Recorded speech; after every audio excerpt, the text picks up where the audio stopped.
घर में जब चाय का कप हाथ में आए और चीनी का डिब्बा खाली दिखे तो समझ आता है कि असल महंगाई क्या होती है। लेकिन इन दिनों मामला सिर्फ डिब्बा खाली होने का नहीं है, बल्कि उस डिब्बे को भरने में जेब खाली होने का है।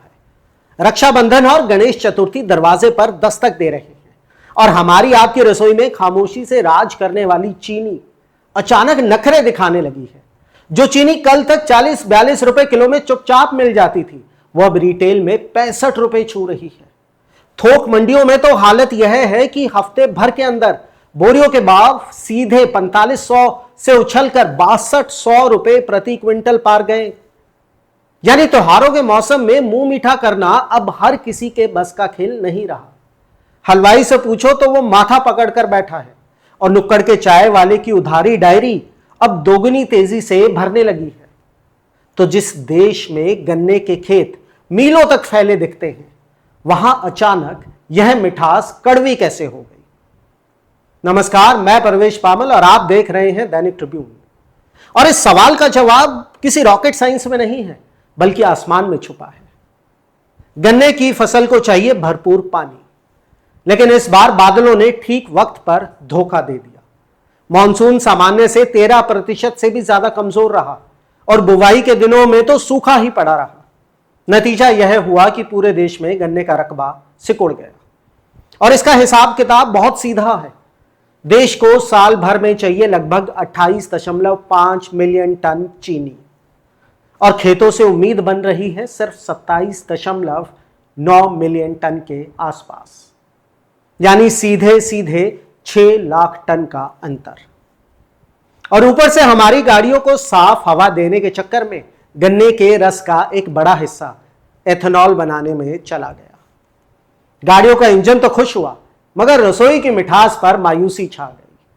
और तसल्ली की बात सिर्फ इतनी है कि रोने वाले अकेले हम नहीं हैं। पूरी दुनिया का यही हाल है।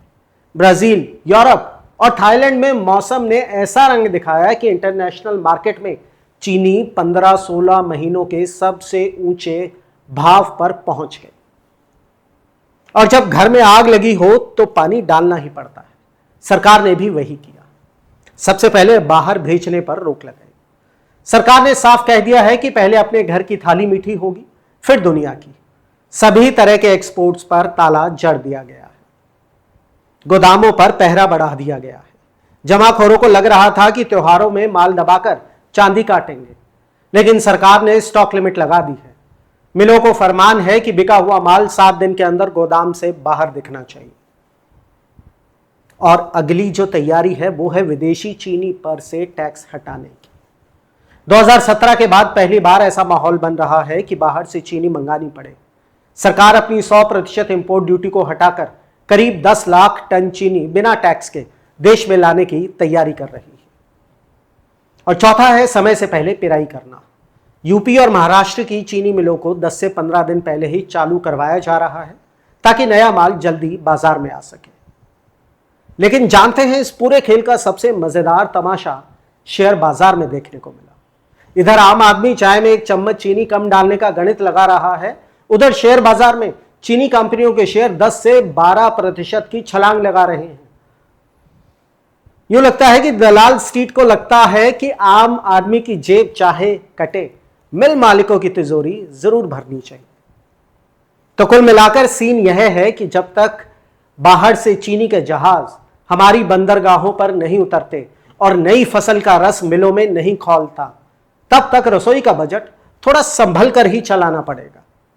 अब आप बताइए, क्या बिना टैक्स के विदेशी चीनी मंगाकर सरकार त्योहारी सीजन में हमारे मुंह का स्वाद बचा पाएगी, या इस बार की मिठाइयों में बजट की कड़वाहट ही घुलने वाली है? अपनी राय कमेंट सेक्शन में जरूर बताएं। बात काम की लगी हो तो अपनों के साथ शेयर कीजिए और दैनिक ट्रिब्यून को सब्सक्राइब कीजिए।